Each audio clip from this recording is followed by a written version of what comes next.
Welcome to Baseball This Week, a Spotlight production. And here's your host, Jim Stark. Well, good evening and welcome to Baseball This Week on a very, very eventful baseball day here in the Michigan area. The Detroit Tigers won today, 3-0 over the Guardians, taking the series by two games to one. But more importantly, they now find themselves in a tie for the final playoff spot in the wild card. Joining me tonight, as he always does, and does a great job of all the technical stuff, is Boston Rob Bennett. And Rob, right now, the Red Sox would be the second wild card, and the third wild card would be the Tigers. Yeah, who would have thought that a month and a half ago? Or maybe, right. I mean, that's just for both teams. For both teams. Just not the Tigers. Right. So, boy, it just shows that, I mean, in baseball with 162 games, anything and everything can happen. And with the Tigers, we've seen it now for the past, 3 seasons? We've seen it both ends. We've seen the both ends of the spectrum. Right. Yeah. Last year was a great year. We remember, except they lost a 15-game lead. Right. Yeah. But the year before they come back. They came back the other way. It was a historical comeback against. So. Yep. And here we are again. You just hope, because I'm not trying to rain on the parade here. I'm not trying to be a Debbie Downer, but we still got about 40 games left now. A quarter of the season, Rob. Yeah, we got 40 games left, and so many of these games, and I know how important this series is with Cleveland, or was with Cleveland, and obviously with Chicago coming up. We'll talk about that. But we're going to see Minnesota, we're going to see Cleveland, we're going to see Chicago a lot more times, and they're just not going to go away. So, but what you like to see is Detroit right in the mix. Yep. And this is right where they should be. Well, again, the season has been so crazy with all the ups, all the downs. They're a really good team to start the season. Then they're the worst team in baseball for a month. Let's plan to just shed all our extra players, trade Tarek Skubal, trade Casey Mize. Then they start to come back. Well, and that talk kind of calms down. Well, then, lo and behold, at the trade deadline, they both get traded. And now the record since the last time Tarek Skubal has pitched for the Tigers, do you know what the record is for the Tigers? You told me, but I'm going to give you. Yep. You got the credit here, so go ahead. 9-3. Well, here's what I think about. And I don't know if you'll agree with me, and I'm not, and I might have said this last week during last week's show. Mm-hmm. I'm not blaming Skubal for what transpired early on in the season, in no way, shape, or form. But you got to figure, now they don't have to hear about him. Now they don't have to hear about the what ifs. What if Casey might? We don't know if you're going to be here or not. I mean, that wears on a team. I'm not saying that's the main reason. But once those trades happened with Skubal and Mize, and I'm not saying they were a cancer in the locker room or anything like that, but once finally it has been settled, everything was settled. This is who we have, and this is what we got moving forward, right? This is us. I think that took a lot of I just think they kind of took a deep breath. Oh, yeah. It was kind of a breath of fresh air. And again, not blaming Skubal, not blaming, Mize, because obviously I still feel like in a way, I feel like Casey Mize definitely wanted to stay. And we can argue about Skubal, whether he really wanted to stay or not. Said it publicly he wanted to, but yes, who knows? But all that talk for a year and a half about Skubal, I mean, it just wears on you. Well, and it was wearing on us on the media. I said it earlier in the season too, Rob. I said I think the team does not like the way they handled Skubal, the way they treated. There was just a lot of behind the scenes stuff that no one knew what was going on. It was weird. Correct. And we'll never know all the behind the scenes. None of it was good, though. That's the point. None of it was good. Yeah, and we'll never know all the behind the scenes stuff, right? And rightfully, we shouldn't know. Well, but I just think it was kind of just like, okay, we can exhale. We don't have to worry about that. Yep. Players don't have to answer questions about that from the media every single day. And don't tell me that they didn't ask about Skubal to players every day until it actually went down. Whether or not the Tigers botched it, and in some ways they did, either way, when you've got a free agent pitcher to be who's the best pitcher in baseball, 2-time Cy Young winner, it's going to create havoc. It just has to. You can't ignore it, right? So, anyways, but here's looking at today though, Rob. Here's what I see. I'm looking at the stats right now for Detroit Tigers. Okay, the first, let's see, 1, 2, 3, 4, 5, 6, 7 hitters in terms of average. Okay, on the stat list, right? Yeah. You got Edward Valencia, McGonigal, Baez, Riley Green, Ben Malgeri, Max Clark, and Hyu Lee. They're all rookies. None of them, except for McGonigal, were even on the team to start the season, other than Baez. Baez and Green. Green. I hear what you're saying. But okay, so of the 8, 5 are rookies that are all contributing. They're raising the batting average. They're raising the OPS. They're replacing guys that just were not good, productive hitters. So right away you got they were replacing guys that weren't everyday players. Right, who were playing every day. But these guys are bringing energy. Max Clark is like a breath of fresh air. Valencia is just pounding the ball. Well, I mean, if you remember, though, Rob, I'm going to take a little credit for this. Last year, of course, when on my road trip, when I went to first, and I saw Valencia both in Erie and then later in Toledo. I thought, why not bring him up? And it took him a little bit longer to do it. But you know what? Since he's been here, he's hitting .386 with 5 home runs and 14 RBIs. I don't care if it ends tomorrow. He was integral in this team doing better the last 2 weeks. Well, and I'm going to say something here, and you might agree with me or might not. We're going to find out here. But how good does Scott Harris look right now?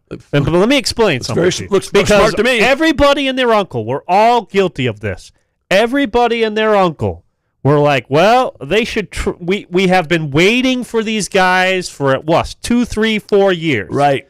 And everybody's like, man, especially these last 3 years, we gotta trade some of these guys. We gotta get rid of some of these guys. Scott Harris stuck to the game plan. Now we'll see how it transpires.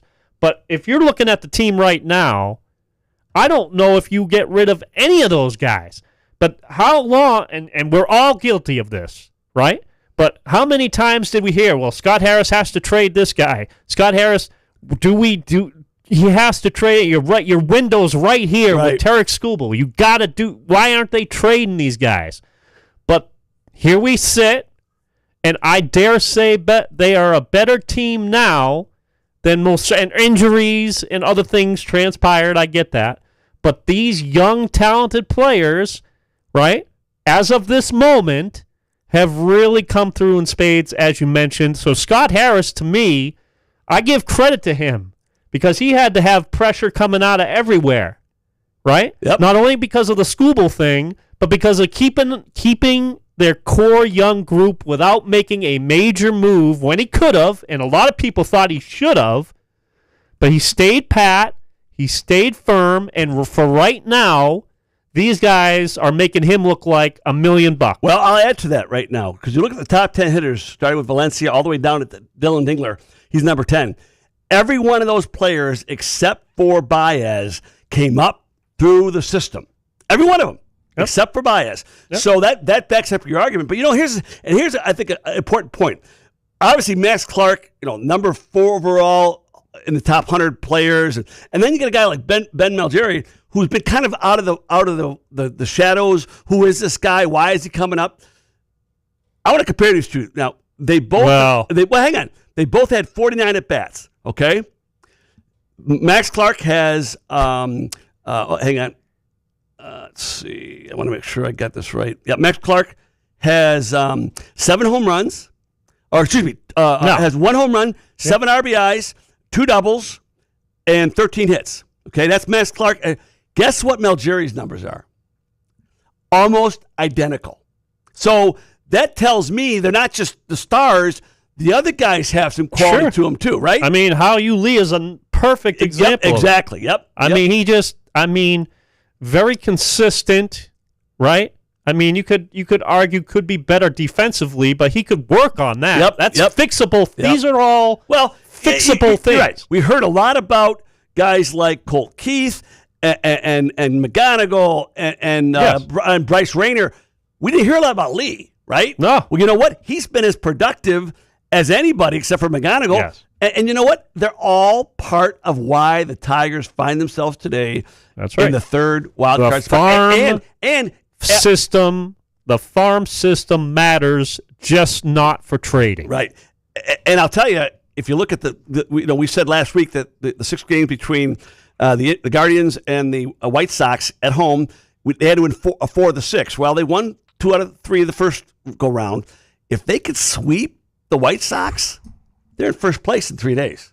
And they are. To have said that even a month ago, Rob, we'd have been okay. Without Skubal, without Mize. How much marijuana you got in there, Yeah, Rob? well, without Skubal, especially without Skubal and without Mize. Yep. I love how, and at the time, I will say, when they got rid of Skubal and Mize, I mean, they were sellers.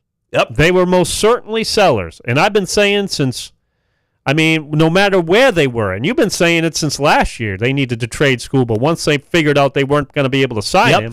Yep, exactly. So when you're sellers at the deadline, but in reality, you get those guys coming up from the system, boy, not only, first of all, they're winning, number one, but boy, they are fun to watch again. Yeah. Well, there's an energy in the lineup. Yes. There's unpredictability. Yes. Right. Every night you don't know what might happen. You can't invent that. You got to have it. Right. Yep. And so you're right. This to me is Harris proof. It's the proof that Harris had the right model. Yes. Right. Yes. All right. A little bit business for tonight now with the show. I'm actually going to dug out early because I'm going to stand up now, Rob. Okay, my show and tell today. You see what I got on, right? Yeah, it is there. a Lugnuts jersey, right? But this is not a fan jersey from the Lansing Lugnuts. No, this is my Lugnut team jersey because I got to get out of here today to go play a ball game tonight. Oh, so I wore my, and we are not the Lansing Lugnuts. We are the Zug Island Lugnuts. Well, I don't know if you'd be showing that off too much because that looks like the exact same. Don't tell anybody. Well, you're showing everybody. Well, I mean, because I'm proud of it. But we did kind of steal the logo. Be careful. Well, they're right down the road here. And you know what? Another team in the league, an 18-year-old team, they stole it. They're Lugnuts too. So you guys stole it from Lansing, and they stole it from you. Borrowed. Didn't steal. Borrowed. Oh, sorry. Borrowed. So I'm leaving tonight a little bit early, but in the last segment tonight, Al Fellhauer is going to come on with you, and you guys are going to talk about his power rankings and take us home tonight, the two of you, which I have total faith you'll be able to do that because you guys always do. So we'll take a break. We'll come back. I want to talk more about the Tigers, but also this book I want to run by you, Jack, Rob. It's called what you call me. Why We Love Baseball and A History in 50 Moments. I loved it. I want to share some things with you about that. Fair enough. And then before we go, though, talk a little bit, if you would, about how people get involved with baseball this week. Baseball this week. We are all on your podcast platforms. iTunes, Spotify, iHeartRadio, wherever you listen to your podcast, we are there, Baseball This Week.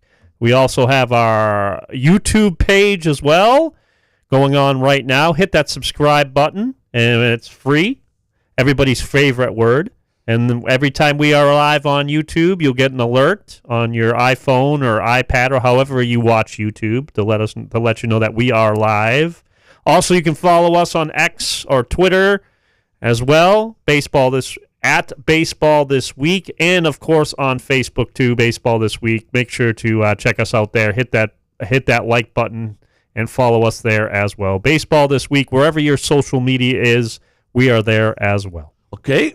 Boston Rob Bennett, thank you very much for that. We'll come back. We're going to talk more Tiger baseball, a little bit about the Boston Red Sox. I give Rob a little room. And then I want to talk about this book because it's a great baseball book, and I want to share it with you. And we'll talk. And we're going to use this periodically throughout the rest of the season because I think there's a lot of good information for conversation. But it's fun, and I love the history of baseball. So we'll come back. More on Baseball This Week, heard right here on the Spotlight Media Network.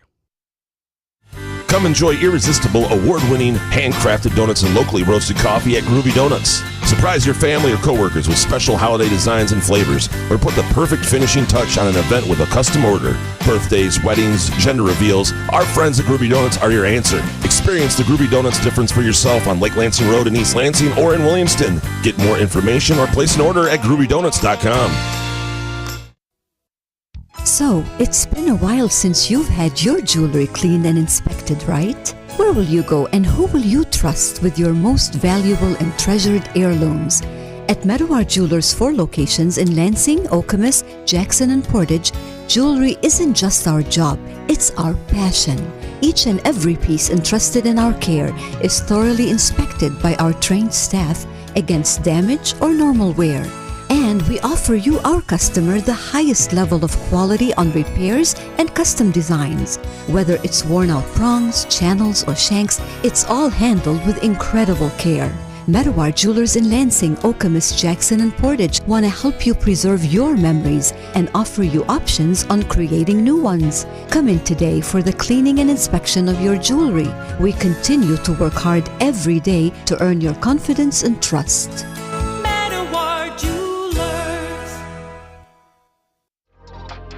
Are you passionate about college sports? Foster Swift Sports Talk is your go-to podcast dedicated to addressing the hottest topics in college athletics, including recruiting practices, NIL, the trade portal, collectives, and revenue generation. Join us as we bring you insights from student athletes, college head coaches, administrators, and other industry leaders as they share their experiences in this rapidly changing arena. Our mission is to share information and help educate student athletes, parents, coaches, and other stakeholders with the knowledge, resources, and strategies they need to make informed decisions and maximize each college athlete's potential for long-term success. Check out our latest episode. We're joined by Michigan State basketball players Andre Hudson and David Thomas to discuss their playing careers and also being parents to elite athletes. Like and subscribe to our YouTube and Facebook pages to watch all of our episodes, or you can give us a listen on any of your favorite podcasting platforms by simply searching Foster Swift Sports Talk. Until next time, I'm your host, Dave Russell.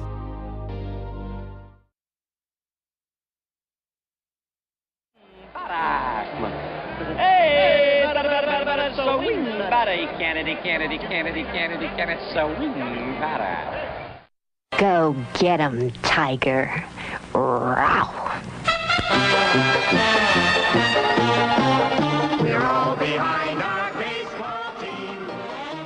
Well, there's a lot of people behind the baseball team now with the Tigers winning like they are. I'm Jim Stark. Welcome back to Baseball This Week. Boston Rob Bennett is along. Next segment, you'll have Al Fellhauer to talk about the power rankings for this week. Bunch of bandwagoners. Not us anyways, right? But I do want to talk this segment a little, Rob, is how the Tigers get here.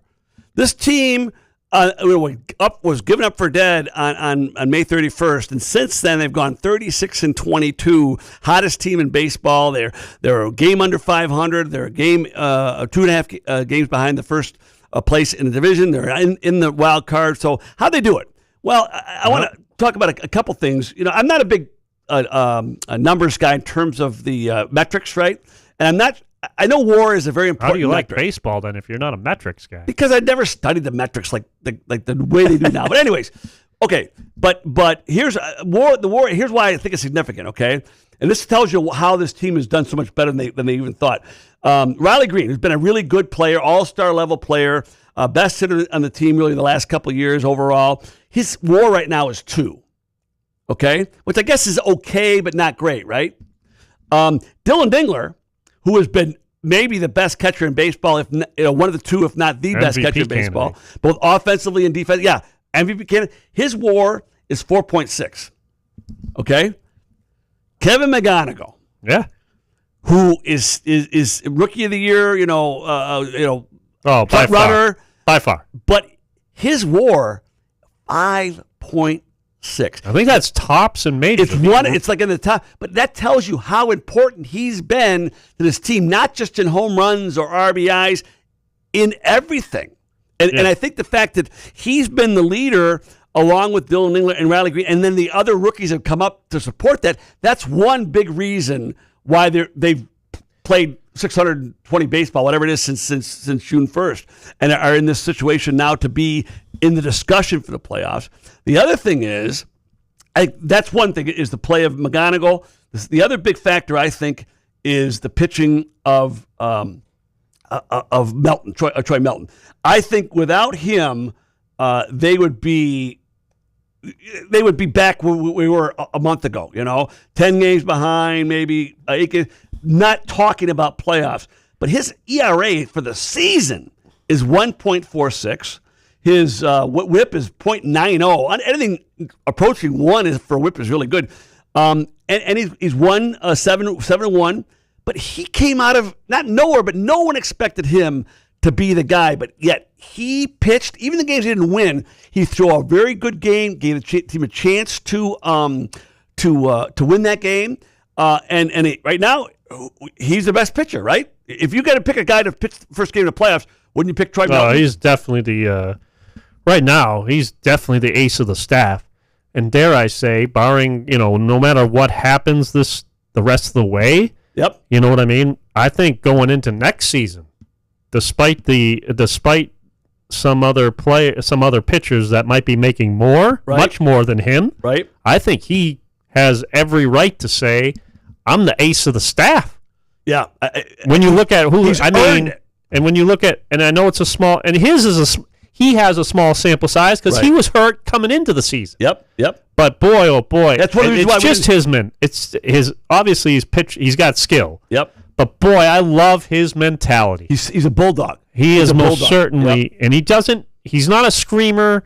He's not a shouter guy. Nope. You know what I mean?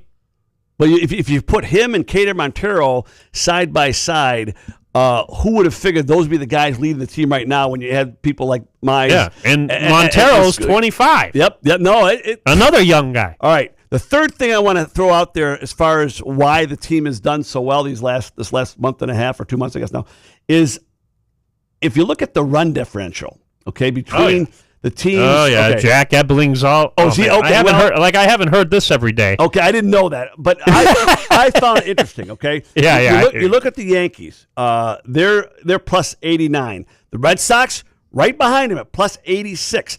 Tampa Bay not even as good. They're plus 62. Right. White Sox plus 40.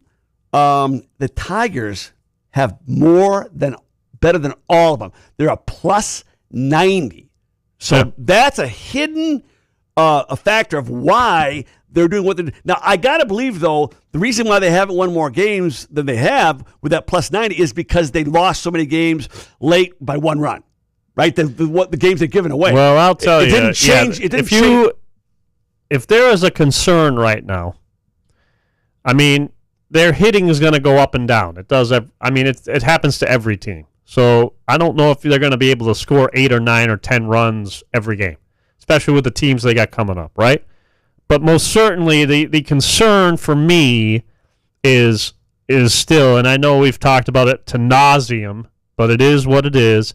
It is most certainly the bullpen. Yeah. I mean, if they're not up by 4 or 5 runs, and even then, I'm still nervous when I see some of these guys come rolling in here. Well, the good news on the bullpen, though, Rob, is that they are improving over these last 36 and 22. They've gotten better. Okay. Yeah. No, they have. Okay. No. I mean, it's all the numbers. You're right. I'll take one example. Okay. Jacob Waguespack. Did I say that right? Waguespack. Okay. He didn't come in till he's only been in 18 games. His ERA, though, 1.52. That's a found play. You didn't count on him. Ty Madden, who was hurt for a lot of the early season, his ERA is 2.48. Tyler Holton, who's pitched a lot, he's got it down to 2.68. Okay, and then a guy like Finnegan, it's 3.49, but that's not unheard of. He's been so up and down. But again, it's better than guys like Jansen. They're better than they were. Well, I'll tell you, the 2 guys that I really have concern with. Okay. Well, there's 3, and 2 of them are in the bullpen. You just mentioned Jansen, right? And I understand he's probably going to be possibly a future Hall of Famer, ranked 3rd all time in saves. I just don't see him being the answer at closer, right? They don't have a closer. Yeah, go ahead. And then Summers, every time that guy comes walking in and coming onto, I'm like, here we go. Yep. And then, to me, and I'm going to go, and my last guy that really concerns me is the starting pitcher, is the guy that they went out and got, is Valdez. And here's a stat for you, Jim. Valdez has the most walks given by any pitcher in the American League in the first inning. Oh, I believe that. Yeah. Jack and I talked about it on a show before this. He's so unpredictable. And he's so inconsistent. He's not consistent. And I understand he had some issues, family issues. I understand he hasn't been 100%. Here's the good news, though, Rob. With guys like Melton and Montero leading the way, he doesn't have to be the guy right now. Just win us some games. You don't have to be the guy. So maybe that helps. And next year, to me, I'm willing to give him a pass. Obviously, this year, but next year, to me, it's a huge year for him in a Detroit Tigers uniform. Without a doubt.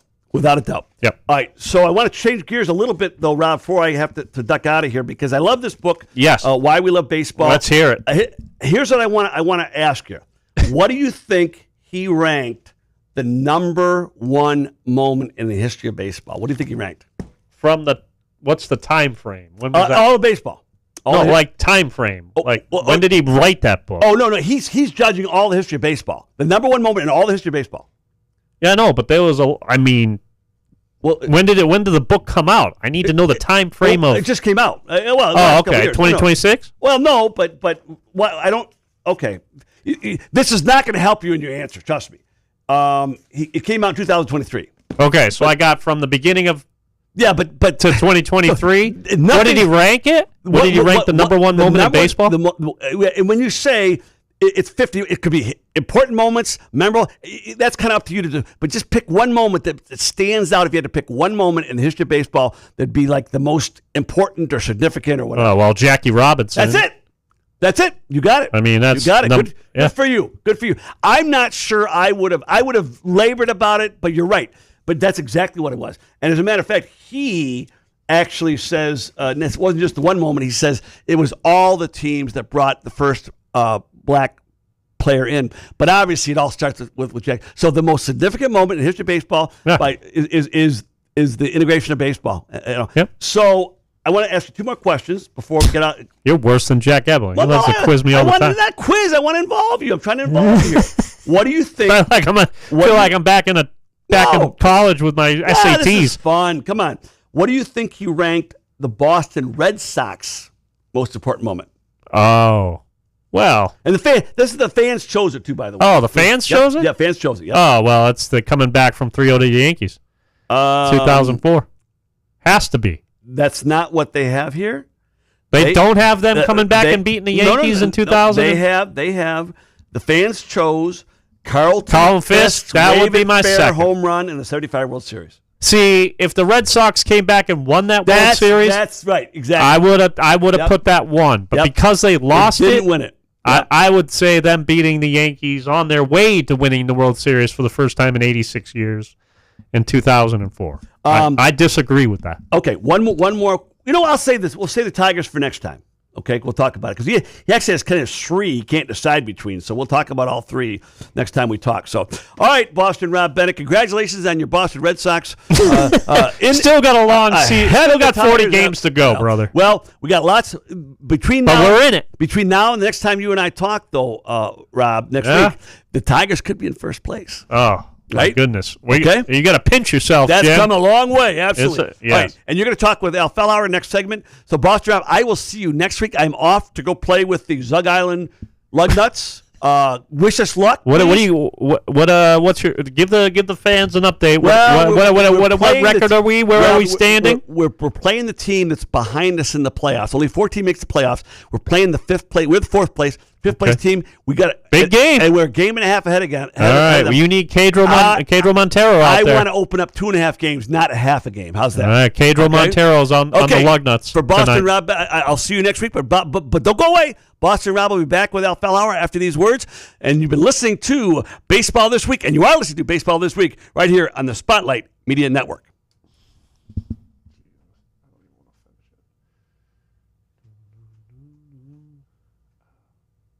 Can't find my mouse. Are you passionate about college sports? Foster Swift Sports Talk is your go-to podcast dedicated to addressing the hottest topics in college athletics, including recruiting practices, NIL, the trade portal, collectives, and revenue generation. Join us as we bring you insights from student athletes, college head coaches, administrators, and other industry leaders as they share their experiences in this rapidly changing arena. Our mission is to share information and help educate student athletes, parents, coaches, and other stakeholders with the knowledge, resources, and strategies they need to make informed decisions and maximize each college athlete's potential for long-term success. Check out our latest episode. We're joined by Michigan State basketball players Andre Hudson and David Thomas to discuss their playing careers and also being parents to elite athletes. Like and subscribe to our YouTube and Facebook pages to watch all of our episodes, or you can give us a listen on any of your favorite podcasting platforms by simply searching Foster Swift Sports Talk. Until next time, I'm your host, Dave Russell. So, it's been a while since you've had your jewelry cleaned and inspected, right? Where will you go and who will you trust with your most valuable and treasured heirlooms? At Meadowar Jewelers' 4 locations in Lansing, Okemos, Jackson, and Portage, jewelry isn't just our job, it's our passion. Each and every piece entrusted in our care is thoroughly inspected by our trained staff against damage or normal wear. And we offer you, our customer, the highest level of quality on repairs and custom designs. Whether it's worn out prongs, channels, or shanks, it's all handled with incredible care. Meadowar Jewelers in Lansing, Okemos, Jackson, and Portage want to help you preserve your memories and offer you options on creating new ones. Come in today for the cleaning and inspection of your jewelry. We continue to work hard every day to earn your confidence and trust.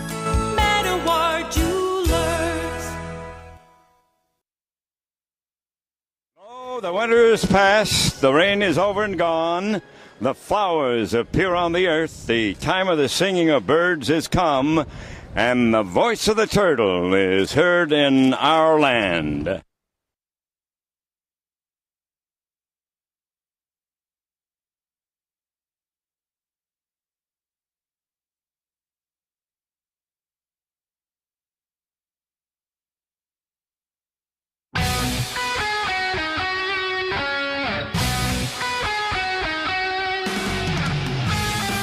Welcome back, everyone. Boston Rob Bennett back with you here for Baseball This Week. As the host, Jim Stark, goes away, the producer gets to play with all of you here. And who better to talk baseball with as the show really begins now?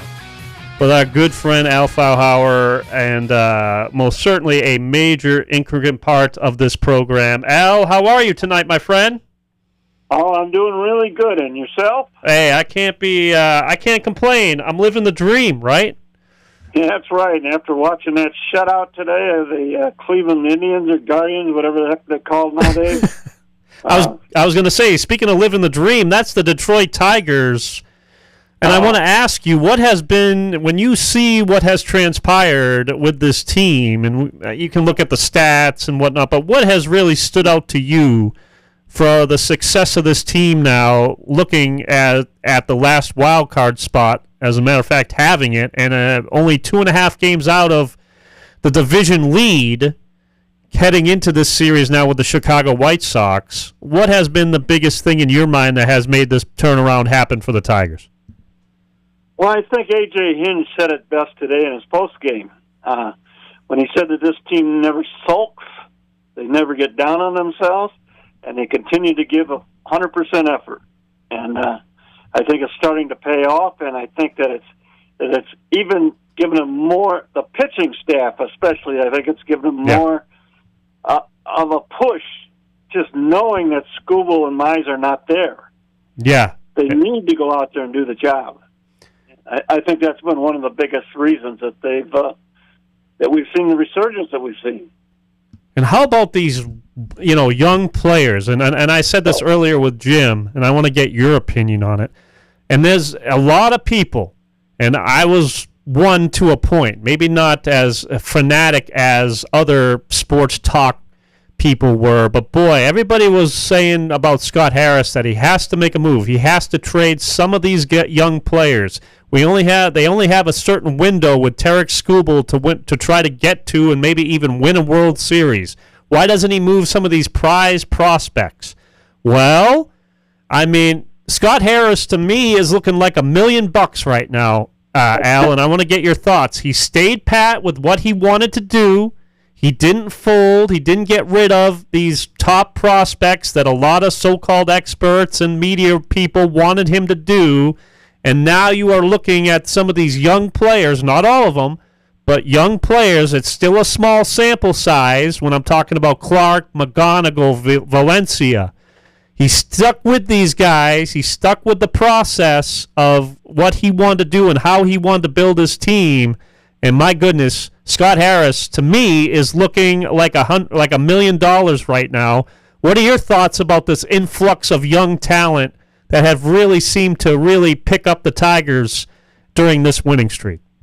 Well, I think that the one thing about the Tiger organization is that Chris Ilitch is he's finally he knows that he keeps looking over his shoulder and his mother's watching him, and he always thinks what his dad would have thought. And I think that what's happened is that he's just said, "The heck with it," and we're going to go out and make these deals.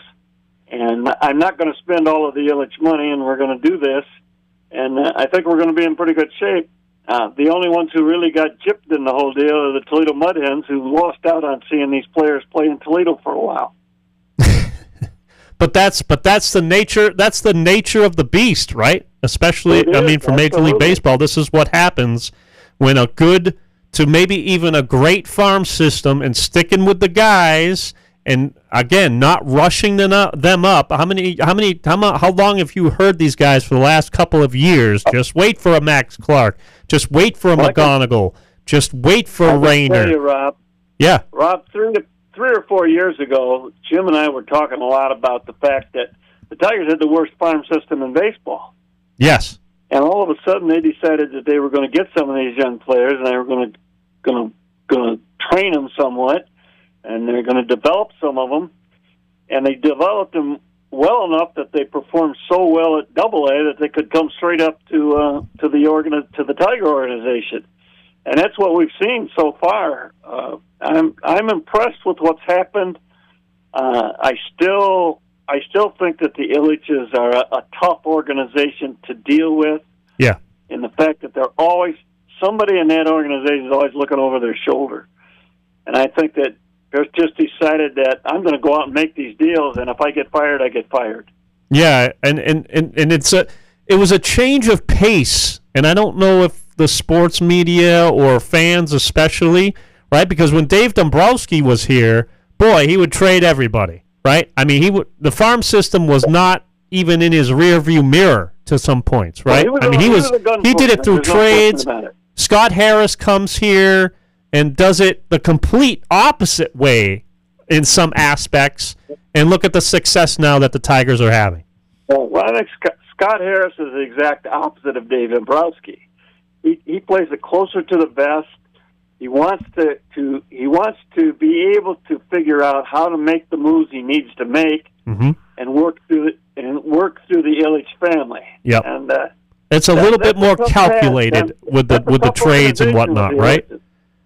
Yeah, look at Steve Yzerman. He couldn't handle that. Yeah, and we're still waiting on a GM for the Red Wings, and we're still waiting for what's going to happen with Dylan Larkin. I appreciate you bringing in some hockey to the baseball show. I appreciate that. Thank you. Because the two organizations run so close together. Yes. And owned by the Ilitches and controlled by the Ilitches. Yeah. And let's face it, the Ilitches aren't the smartest people in baseball or hockey. Yeah. And, yes. And so we'll see. I mean, it's just real. I think it's a breath of fresh air. And not only are they winning, Jim, I'm talking back with the Tigers, but they're fun to watch, aren't they? Oh, I think they're great fun to watch. You just wonder every time something happens, you wonder, now, is this going to be good or bad? And I am mostly impressed with Digler at catcher. His challenge calls are fantastic. Yeah, and he's most certainly MVP candidate. And I'm just not talking about being an MVP for the Tigers. I'm talking about the entire American League. I think he's a future umpire candidate. When he retires, he could become an umpire. Yeah, no kidding. I mean, he might have a future in that when his playing days are done. There's no question.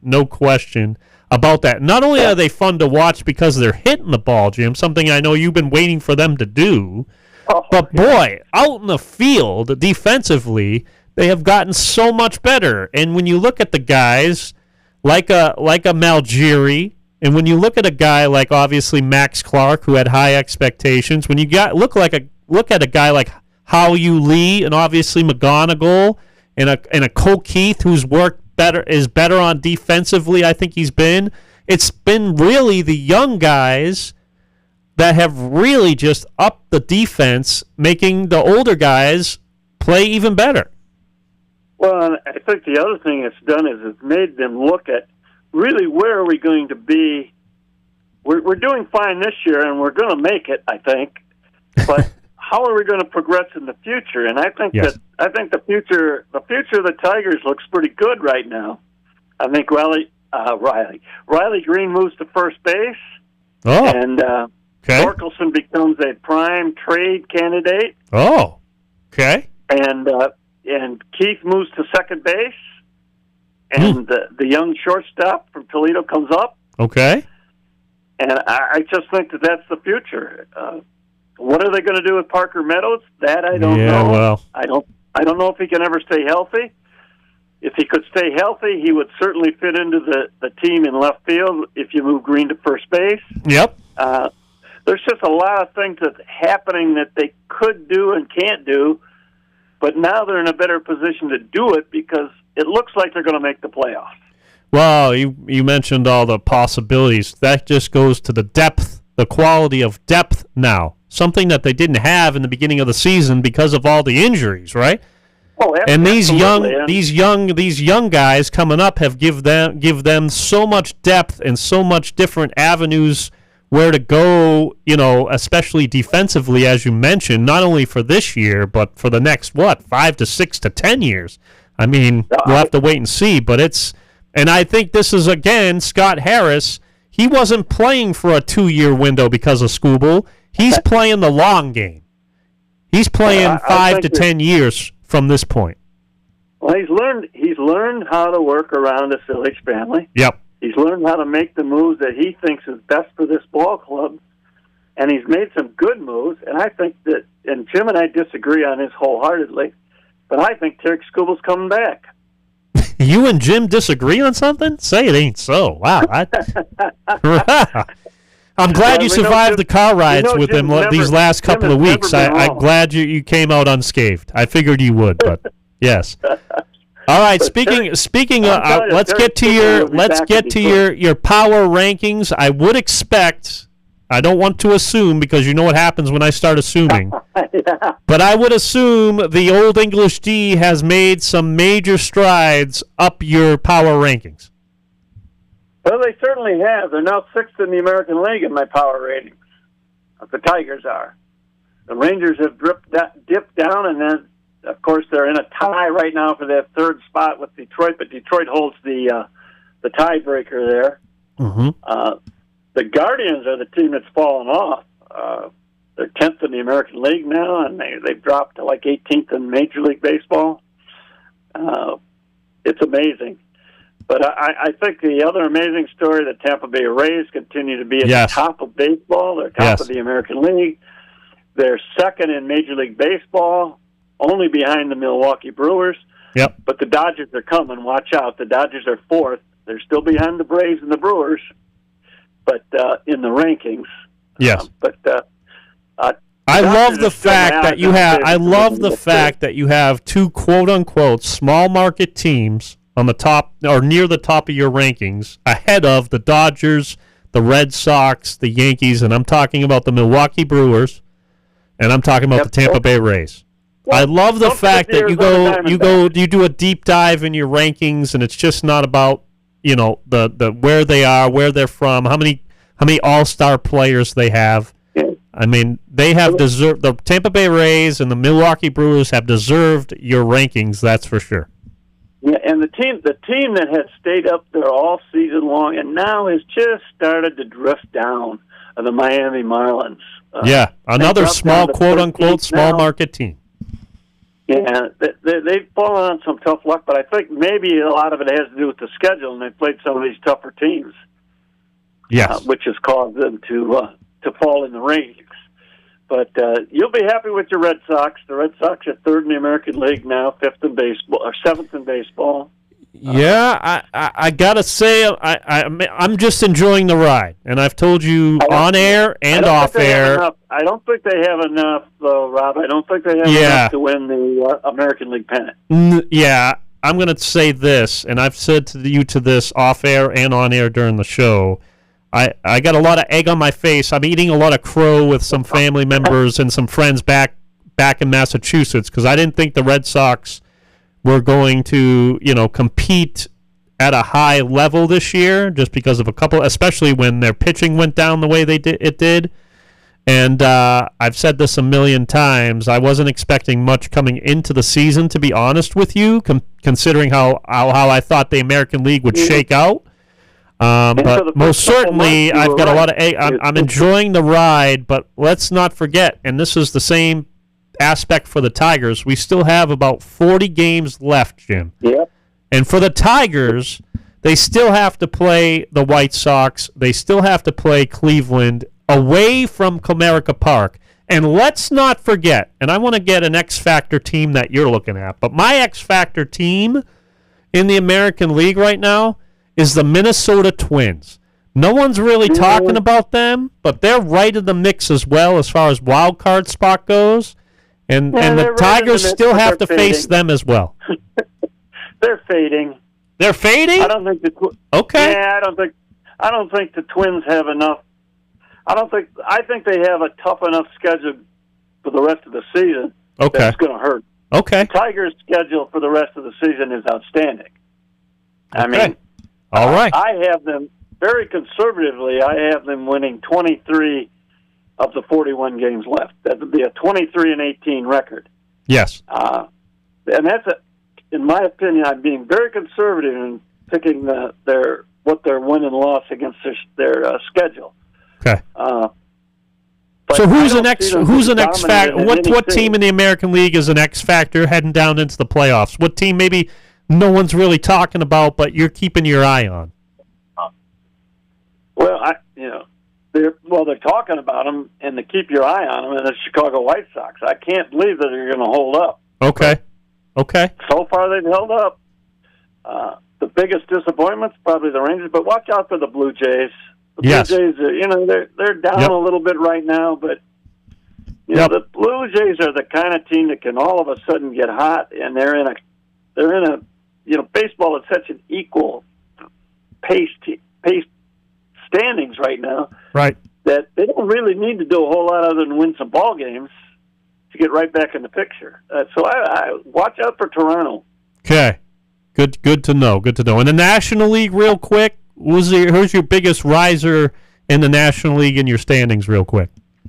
Well, I think that the Arizona Diamondbacks are a team to be careful Yeah, you've been with them pretty much all year, haven't you? Yeah. They've just hung in there. They've just seemed to hang in there. Yep.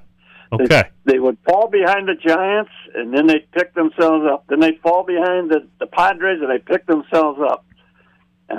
But probably, if I were a National League fan and a follower that close to the National League, the team that would probably be the most disappointing so far are the San Diego Padres. I think they expected to be a lot closer to the Dodgers and a lot more competitive this year. Yeah. But they're going to struggle to make the playoffs. Yeah, and they're the ones that I think the Arizona Diamondbacks didn't make a lot of moves in the trade deadline, but San Diego sure did. And most certainly we'll see two different aspects. Arizona kind of, like I said, stayed quiet, didn't make a lot of moves or any big splashes, whereas San Diego, with their general manager over the last couple of years, likes to make the big splash move, and of course with Casey Mize, didn't fare well with his opening, and now he's on the injured list, unfortunately. You hate to see that. Yeah. But, you're right, San Diego. But, boy, what a tough division that is to be in. Oh, absolutely. I mean, you can't play the Colorado Rockies every game. I would think that the Colorado Rockies would give anything to get out of that division. Yeah, let's do it. They want some realignment. You know what I mean? They want to go somewhere else. They want to go back to They want to go to AAA, I think. I think. They don't want to go to 13 games against that West Division every year. Yeah, that's a tough ask. But send me to the East. Yes. Well, Al Faulhauer, you're always number one in our books, my man. You're always at the top of the standings. And we appreciate you coming on every week and discussing baseball and giving us your power rankings. I really appreciate it, my friend, and hopefully we'll see you in studio next week. What do you think? Yeah, I hope to come in next week. I do. All right. I appreciate it. And who knows, by the time we talk again, the Detroit Tigers could be in first place in the American League Central. How about?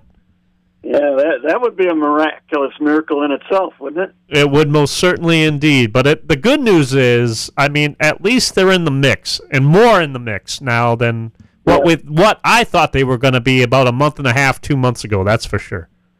Yeah, well, they asked AJ today. They asked AJ Hinge. They asked him, well, what would you do different in this season if you could do it? And he said, I'd throw the month of May away. Yeah, because they would have one of the best records in Major League Baseball. They'd have they'd be right up there with the Dodgers. They'd be right up there with Milwaukee. They'd be right up there with the Yankees, the Braves. They would most certainly be right up there. They have the best record in baseball if you throw May out. That's exactly right. And sometimes it's better to be late than early, I guess. Right? That's right. You know, they learned from that. They suffered through May, and look at what's happened. They didn't give up. You never know in baseball. You never. It's a lot of 162 games. They kept struggling, and they got a lot of youth. And I think the youth has really put the pressure on the veterans. Yep. To make them better. And you know, we've said many times, and you've heard Jim and I both say it. The Tigers are more a team of utility players than they are stars. And now they're starting to develop some stars. I was going to say, now you're starting to see some young stars come to fruition that that a lot of fans have been waiting for. And again, I'll say this: they've just been fun to watch. That's right. And the positive note on the Tigers is they have the money to keep the people they have. Indeed. All right, Al, we'll talk to you and hopefully see you next week for another great episode of Baseball This Week, my friend. Thanks for joining us tonight. You have a great week. I'm getting ready now to watch the Lions play tonight. Indeed. Preseason. Man, how good are you? Bringing up the Red Wings, bringing up the Tigers, bringing up the Lions. Man, you're a man of all seasons. Outstanding. And the Bengals have said going into tonight, their three key star players are all going to play in the first quarter, no matter what. All right, that would include Joe Burrow, eh? That would be Joe Burrow? Okay. Yep. All right. Well, we'll talk to you next week, and I might bring up some more hockey and football to you next week. Why not? Hey, anytime. All right. Thanks, Al. Appreciate you. Have a great week. Al Faulhauer, a crucial part to this program. He does a great job with his power rankings and apparently can bring up anything. Detroit sports, including the Lions, including the Red Wings. But this will wrap up our show tonight. Thank you so much, everybody, for tuning in to Baseball This Week. And, of course, we're here every week at this time on YouTube and on all your podcast platforms. As your favorite producer and your favorite masshole, Boston Rob, finishes it out. Jim Stark will be back with us here next week as well. We look forward to that. And until then, everybody, this is Boston Rob saying, have a good night, and we'll talk to you next week.